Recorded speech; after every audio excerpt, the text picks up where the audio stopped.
For today's vlog, magdi-DIY po ako, do it yourself na Christmas tree. Yes, it's about time para mag-decor na tayo ng ating bahay. Ituturo ko po sa inyo. Meron ako dito pang-decor na bamboo. Ngayon, hihiramin ko po muna yung bamboo stick na for a while. Ayan. Kukuha ako ng mga 6 na piraso. Ayan, 2, 5, 6. Ayan, meron tayong 6 na piraso. Ayan, nabibili yan sa Divisoria, mga mamshi. Pahiram lang muna. Ito po ang ating kakailanganing materials. 6 na bamboo stick. Meron po ako nabili nitong twist tie. Ayan, pwede pang halaman. Dito niyo siya puputulin. Bumili na rin ako ng cable tie para mas matibay. At gagamitin ko po yung aking laundry basket. Meron din po tayong mga garland. Ito yung aking garland. Yan, gagamitin natin. Ipapaikot po natin yan sa ating Christmas tree. Ito po yung ating laundry basket. All you have to do, ayan yung ating bamboo stick. Ilagay po natin dito. Ayan mga kamamshi, pasok nyo dito, ganyan. Then, itatali po natin yung mga bamboo stick dito sa basket. Pwede tayong gumamit ng cable tie. Pwede rin po itong ating twist tie. Twist tie naman, madali lang pong gamitin. Ayan siya, pasok nyo dito. Then, i-cut nyo po. I-press nyo lang, mapuputol na siya. Ayan. Wire po ito, wire. Yan. Magka-cut po muna ako nito para dire-diretso yung ating video. Ito na po yung naputol ko. Ready na. At gagamit din tayo ng cable tie. Ang basket, meron pong ganitong linya. Dito po natin ilalagay yung ating bamboo stick. Ayan. Madali lang naman po ito gawin. Ipasok nyo lang, then i-roll nyo po.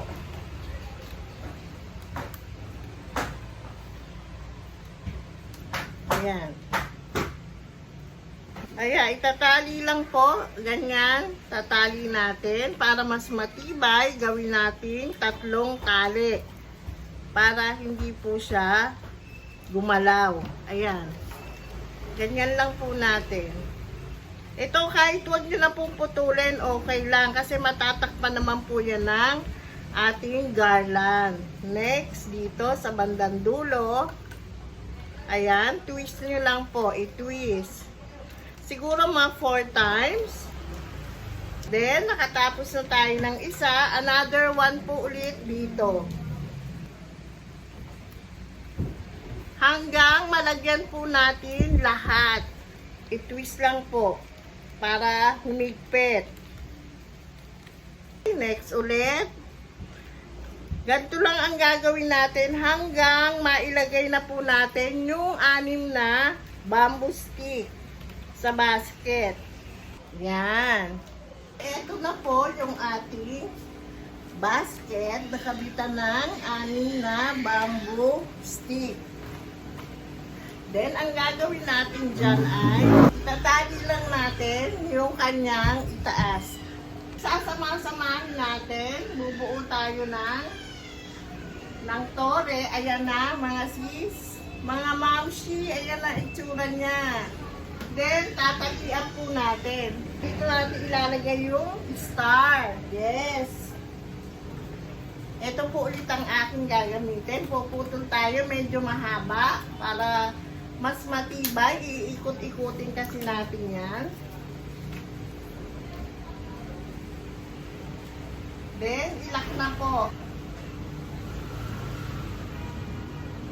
Yan. Ito na ang itsura ng ating ginawang brace ng ating Christmas tree.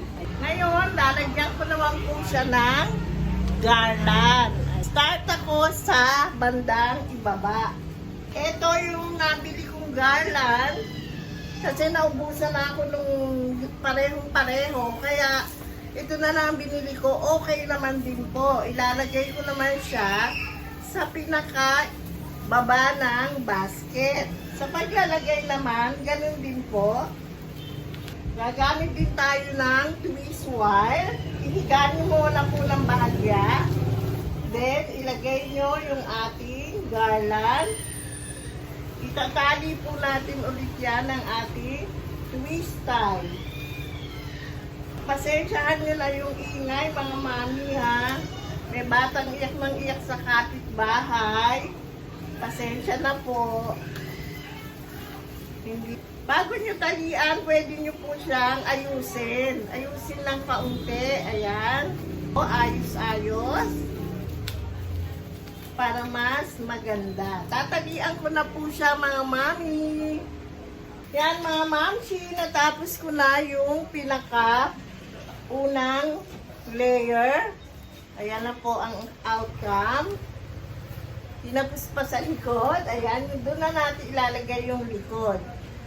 Ngayon, next na po tayo. Next layer na. Ito naman yung aking gagamitin. Ayan, mag-start na tayong maglagay naman nitong parang may snowflakes. Ayan.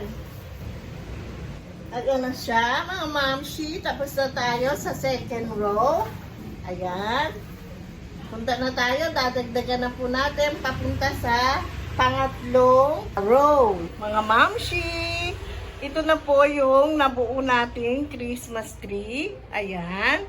Medyo kulang pa po sa garland, kaya dadagdagan pa po natin yan. Meron tayong part 2. Nilagyan ko na rin po yan ng ilaw. Ika po yan ay kakabitan na ng ornaments. Yung 3 ko pong apo ang pagsasabitin ko para mas ma-enjoy nila ang experience. Kaya meron po tayong part 2. Yes, abangan.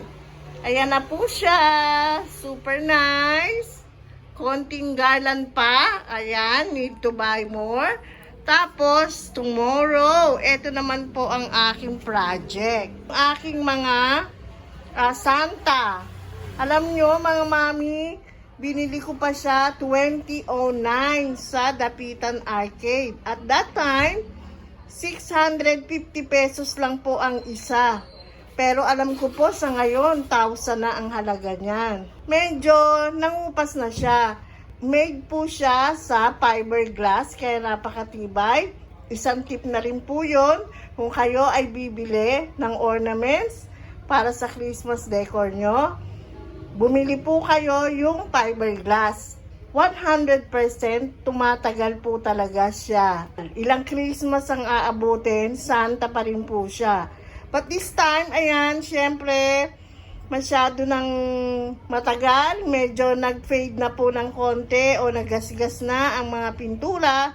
Kaya tomorrow, yan po ang aking project. I-repaint ko po ang aking 4 na Santa bago ko po sila isabit sa bahay. Makikita niyo po yung outcome niyan next vlog. Kaya, wait nyo po yung aking next vlog, mga mami. See you again. Thank you sa pagsama nyo po sa akin today. Bye-bye. God bless po sa ating lahat. Mga hindi pa po nakakapag-subscribe, click the button na po, mga mamsi ko. Thank you so much.